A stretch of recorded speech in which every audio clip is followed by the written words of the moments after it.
స్తోత్రమేసయ్య. ప్రియమైన దేవుని బిడ్డలారా, క్రీస్తు నామములో మీ అందరికీ సమాధానం కలుగును గాక. ఆమేన్. ప్రతి దినము దేవుని వాగ్దానం అనే ఆత్మీయ చీకటి కార్యక్రమంలో మిమ్మల్ని ప్రేమపూర్వకంగా ఆహ్వానిస్తున్నాను. దేవుని బిడ్డలారా, ఎలా ఉన్నారు? బాగున్నారా? ఉదయాన్నే లేచారా? ప్రార్థన చేసుకున్నారా? కాసేపైనా మరి దేవుని వాక్యాన్ని మీరు చదువుకున్నారా? ప్రభు మీతో మాట్లాడి మిమ్మల్ని బలపరిచారా?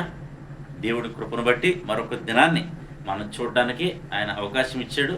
ఆయన ఇచ్చిన అవకాశాన్ని మనం సద్వినియోగం చేసుకొనుచు దేవునికి దగ్గరగా జీవించాలన్నదే మరి దేవుని చిత్తం కనుక మానవ కోటికి ఇదే విధి అని మరి ప్రసంగిలో చెప్పినట్టు ఆయన స్తుతించడం, ఆయన కనపరచడమే మన పని కనుక మరి దేవుని సన్నిధిలో మీరు ప్రతి ఒక్కరూ ఆయన స్తుతించి ఆయన కనపరచువారుగా మన జీవితాన్ని బట్టి కూడా ఆయన కనపరచువారుగా ఉండాలని మీకు తెలియజేస్తూ ప్రతి దినము దేవుని వాగ్దానం అని ఆత్మీయ చక్కటి కార్యక్రమంలో వాగ్దానం చదువుకుందాం. యెషయా గ్రంథం 58వ అధ్యాయం 9వ వచనం.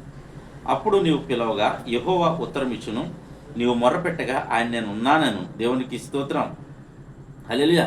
చక్కటి వాగ్దానం ద్వారా దేవుడు మనతో మాట్లాడు. ఇది మరి 58వ యెషయా గ్రంథము ఉపవాసమును గూర్చి, మనం ఉపవాసం ఉన్నప్పుడు ఏ విధంగా ఉండాలో మరి దేవుడు నేర్పిస్తూ ఇస్తున్న వాగ్దానాలు. మరి ఈ గ్రంథం అంతా చదివితే, ఈ అధ్యాయం అంతా చదివితే ఉపవాసం ఉన్నప్పుడు నువ్వు ఏ విధంగా మరి ఉండాలో మరి ఇక్కడ దేవుడు నేర్పిస్తున్నాడు కనుక ప్రతి ఒక్కరూ మరి రేపటి దినం ఉపవాస దినానికి ప్రతి ఒక్కరూ మరి ఉపవాసం ఉండడానికి మీరు ప్రయత్నం చేయాలని మీకు తెలియచేస్తూ మరి ఇక్కడ దేవుడు ఇస్తున్న వాగ్దానం ఏంటంటే మరి నువ్వు ఏ విధంగా ఉండాలో పై వాక్యాలన్నీ కూడా మరి దేవుడు సెలవిస్తున్నాడు. అయితే ఇక్కడ తెలుసుకోవాల్సింది ఏంటంటే నీవు పిలవగా, అప్పుడు అంటే నీవు ఇవన్నీ చేసి నువ్వు పిలిచినప్పుడు ఆయన ఉత్తరం ఇస్తానంటున్నాడు.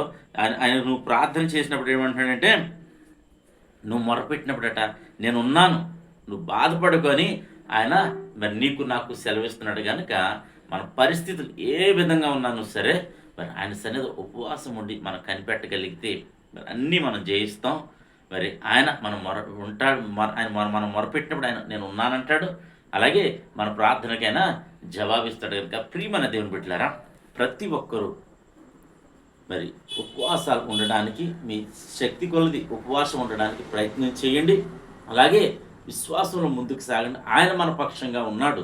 ఆయన మనం మొరపెట్టినప్పుడు ఆయన మనకు ఉత్తరం ఇస్తానని నేను ఉన్నానంటున్నాడు కనుక మరి ఏ విషయం ముందు భయపడొద్దని మీకు తెలియచేస్తూ సమస్తము దేవునికి ఆరోపించి దేవునికి అప్పచెప్పి మీరు తేలిగ్గా ఉండాలని మీకు తెలియచేస్తూ దేవుడి మాటలు దీవించను గాక. ఆమెను ప్రార్థన చేసుకుందాం. స్తోత్రము తండ్రి, వందనాలు ఇస్తాయా.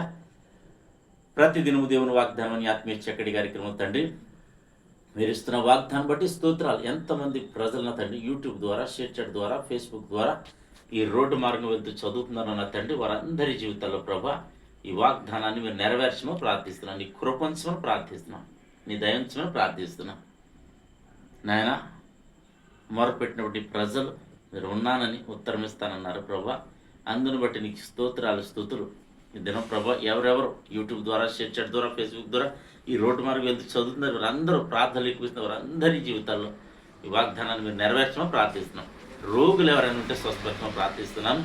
అలాగే ప్రభా నాయన ఉగ్రవాదులు ప్రభా నా తండ్రి, ఉగ్రవాదులుగా ప్రజలు మారిపోయిన తండ్రి, దేశాన్ని అల్లకొల్లలో చేయబోతుండగా అయా వారందరినీ శాంతింపచేయండి. మారు మనసు దయచేయండి. ఏ ఒక్కరికి ప్రాణ నష్టం జరగకుండా, అపాయం జరగకుండా నీ కాపుదల రెక్కల నీళ్ళకి ప్రతి ఒక్కరిని చేర్చుకోమని ప్రార్థిస్తున్నాం.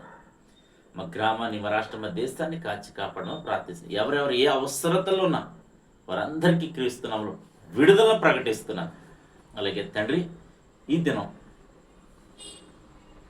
పెళ్లి రోజులు కానీ పుట్టినరోజు జరిపించిన బిడ్డలందరికీ క్షేమాన్ని, సమాధానం ఈ సంవత్సరం అంతా దయకిరీటంగా ఉంచమని క్రీస్తునామములో అడుగుతున్నాం తండ్రి. ఆమేన్. నేను నమ్ముతున్నాను ప్రియమైన బిడ్డలారా, మరి ప్రభు వాక్యాన్ని మీరు వాగ్దానాన్ని మీరు పొందుకున్నారు కదా. మరి వీడియో మీకు ఆశీర్వాదకరంగా ఉంటే లైక్ చేయండి, షేర్ చేయండి, ఛానల్ సబ్స్క్రైబ్ చేసుకోండి. అభి ఆశీష్ యూట్యూబ్ ఛానల్ మీరు సబ్స్క్రైబ్ చేసుకోండి. అలాగే మరి అనేక మందికి షేర్ చేయండి. అలాగే దినం ఎవరైతే మ్యారేజ్ డే బట్టి మీ అందరికీ క్రీస్తు నామములో నా శుభాలు తెలియజేస్తారు. దేవుడి కుటుంబాన్ని దీవించును గాక. ఆమేన్.